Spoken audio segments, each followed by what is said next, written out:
question is, does someone have the authority or the proprietary rights to end their life? Is that the question? Pretty much. So this is... there cannot be a medical assistance. A doctor cannot help you to assist in your... we're saying someone has a terminal illness or someone is, what's the... So there's two questions, really. Is someone allowed to assist them or... No. Or is someone allowed it's to... It's not about somebody assisting you. About the person himself. It's about the person themselves, because ultimately you have to make the choice. So this is an issue which is pretty clear-cut in the laws of the Rambam. So he has a section titled Laws of Murder and Safeguarding of your body, Shmir Sanef, or safeguarding your soul, taking care of yourself. And there he talks about classifications of murder that are not quite murderous enough to be considered something that you would get punished for capital crime when capital crime was in effect, but it's still considered murder. So an example for that is if someone is a terminally ill patient and they're literally on their deathbed and they're going to die, and someone decides to hasten that by closing their eyelids. Something as innocuous as that is considered murder in Jewish law. Now, you won't get executed for it. It's not something which, it's not full-fledged murder because the guy was heading out anyhow. But anything someone does to hasten a death is classified as murder. That's one thing that he writes. And this is all sourced in the Talmud. It's there. It's actually a verse in the verses in the scripture. Now, with regards to someone ending their own life, that's because let's say for whatever reason it is terminal. It's terminal, or they're depressed, painful, or whatever the reason may be. That he writes as another example of something where someone is not in dominion control of their own life. Thus, the only rationale you would have to legitimately end one's life is because you own that. It's yours. It's like someone takes, if someone takes their stuff and lets it out on their curb, it's their stuff. They're allowed to do that. But our soul's not ours. We're not stewards and custodians over our soul. It's the Almighty's soul, and the Almighty gives it to us, and it's ours to safeguard. But we don't own it. Thus, we have no right to end it, says Maimonides. So he writes as well. He says that if someone, God forbid, kills themselves, they're considered murder as well, and the Almighty will take care of them. That's what he says. Obviously, we can't necessarily adjudicate someone who as a murderer if they're already dead. Obviously. So that's that. Now there are some exceptions. For example, the great King Saul, we know, committed suicide. Now, obviously, Saul was someone who was very well versed. He was a great scholar, and he knew that you're not allowed to commit suicide under the Jewish law. It's that's clear. But the reason why he did it was because he was surrounded by enemies, and he knew that they would torture him first of all, and they would kill him anyhow. And also, they would parade his body, and they would parade his body throughout the streets, and it would weaken the morale of the Jews. Thus, he made a calculated decision to kill himself. And you don't think that was situational ethics?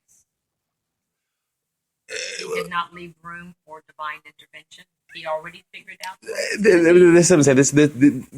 That was his rationale. So that opens the door for the discussion. As to whether or not people like in the Holocaust were allowed to, go end their own lives to avoid the pain and suffering, that's a huge debate, and I wouldn't dip my toe into that. But barring those kind of circumstances, it's pretty clear that suicide is considered a variant of murder, thus prohibited by Jewish law. What about Masada? Masada might be another example. Masada is another example where mass suicide, yes. Alleged. We don't know if that's historical necessarily, but that's an example where they knew it was over, and the Romans had finally they were able to scale the mountain, the previously impenetrable fortress, and Masada, the only one guy killed himself in the whole bunch. As the last guy standing. What happened to everybody else? Because it was quietly agreed to that. They drew lots. you know. No, they drew lots. That's what they did. Allegedly, Josephus has a whole account of it. How they drew lots and from one guy named Eliezer ben something. I remember his name. Shimon Bar Yochai, or one of those. So he, and they, 150 years ago, they found a pottery shard that said the guy's name, and they Yigal Yadin, the great Israeli archaeologist, he wanted to argue that these pottery shards were, they put it in the lot, who was going to kill everyone and then kill themselves. And then it said it's his name, and they pulled it out, and either way, we don't know, because by the time the Romans got there, everyone's dead. So yeah. I think Josephus tries to write that there was some woman who was there and survived and chronicled it, but it's probably just a legend. Well, maybe it's true or maybe it's not true, but it's not historical. Okay, so that's rather than ending your life. What if you just simply made the decision to refuse food and water? Refuse treatment. So that's different. So this dips into the whole question of we're not in the business of extending suffering. We're in the business of extending life. If someone's life consists of nothing but suffering and there's absolutely no hope for them to ever recover, then it would seem to be cruel for us to deliberately extend their torment. Nowadays, they can give most people some type of relief. Pumping up the some type of relief, like in painkillers. Painkillers, morphine. So like this. That's dipping into the whole euthanasia question. So the answer to that is that this. I need too sidetracked. I have a lot to talk about today, but it sounds like this could be a whole subject we could do. It could. The quick little bullet points is that there are certain cases in the Talmud that talk about individuals who were about to die, and there were life-extending measures being implemented, and that was stopped to let them just die. So there's a precedent for that. But there's no precedent for killing. So there's like the active versus passive. Active euthanasia is pulling the plug. Right. Passive euthanasia is not putting in a new battery or the battery runs out.